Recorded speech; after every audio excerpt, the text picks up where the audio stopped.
please welcome KIPP New Jersey founder and CEO, Ryan Hill.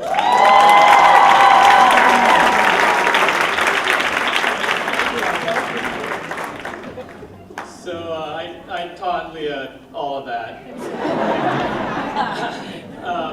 I've followed a lot of good acts before, but I don't think I've ever felt quite this inadequate after any performance, let alone a student performance. So congratulations to Leah and our singers. So we have this saying in KIPP, promises to children are sacred. Because unfortunately, for far too long, in far too many communities, students have experienced education as a series of broken promises. The promise that hard work will lead to high achievement. The promise that high achievement will result in a college degree and a great job. The promise that a free public education leads inexorably to attainment of the American dream. This national ambition of a public education system that provides all of its students a path to achieve all of their dreams is an ideal that's alive and well in some places, especially those places that benefit from economic privilege and the safety net it provides. But in too many neighborhoods where there is economic struggle, the public education system struggles as well. That sacred promise hobbled under the weight of the challenges our children face. America is a tale of two systems of public education, one for the wealthy and one for the rest, both with very different outcomes. The wealthiest quartile of American children have more than a 75% chance of finishing college. The poorest quartile have less than a 10% chance. This is not the America of merit and mobility to which we aspire. This is not the American dream. And nowhere has this disparity been more pronounced than here in New Jersey, where some of the highest performing schools in the nation sit just 2 or 3 miles from some of the lowest. And yet, it is here in this most unequal of school systems that over the past decade, we have seen more progress than any other cities in America. In Newark and Camden, the last 10 years have seen the rapid growth of schools that close and in some cases reverse the educational opportunity gap. In Newark and Camden, more than perhaps any other cities in America, we are now consistently making and keeping the promises we make to our children. Sometimes you hear students who don't have access to high-quality schools referred to as underprivileged, but we don't use that term. We are all here tonight because we don't believe quality education, quality public education, should be a privilege. It should be a right, and it is a necessity for any thriving community. It should not be a gift conferred upon those who can afford to live in expensive homes, but rather a sacred promise we make to all of our nation's children in every home, in every community, in every corner of the country. Every year at KIPP, we visit the homes of all of our new students. We sit down on their couches and we tell each one of them, if you come to our school, you work hard, you do your homework, treat your classmates well, we promise that we will stick with you until that day when you walk across a graduation stage, the college graduation stage. 16 years ago, in the spring of 2002, we made those promises to our first 80 students. The cameras weren't as good back then. You'll meet some of them tonight so you can see what they actually look like. As that school grew and more parents requested access to a great public education for their child, we made more promises. We opened more schools to the point where we now have 8 schools in Newark, serving over 4,000 students. And if we were our own separate district, we'd be in the top quartile of biggest districts in the state, with the highest rate of academic growth for African American students of any big district in New Jersey.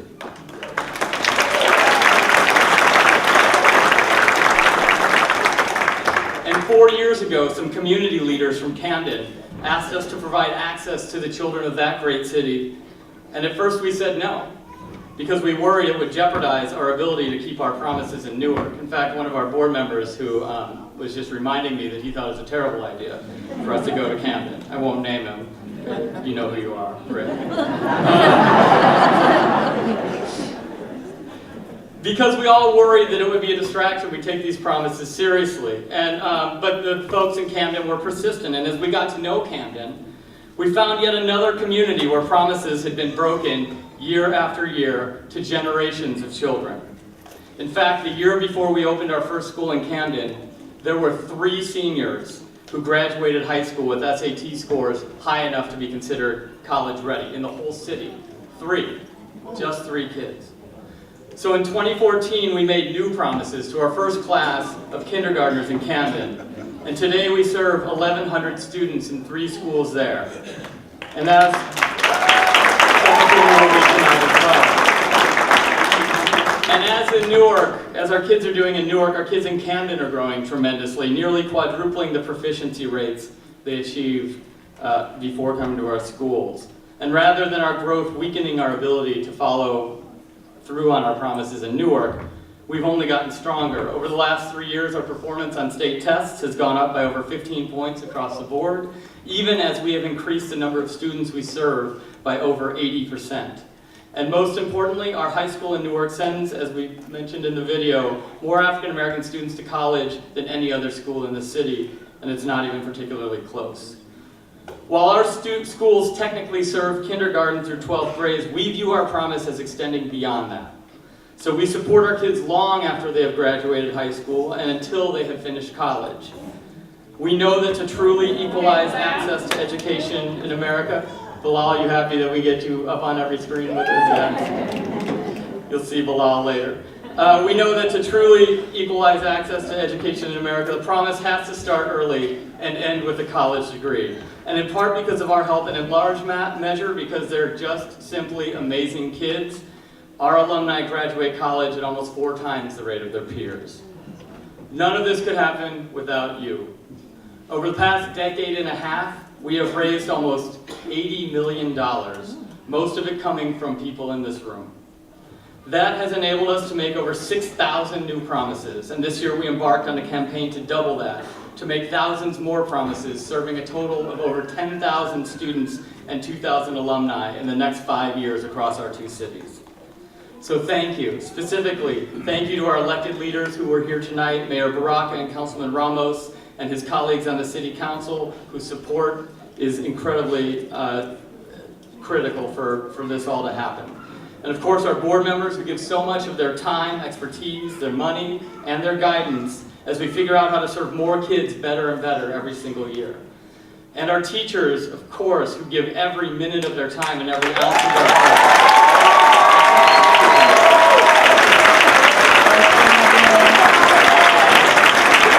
And most importantly, of course, our families who work so closely with us and entrust us with their families.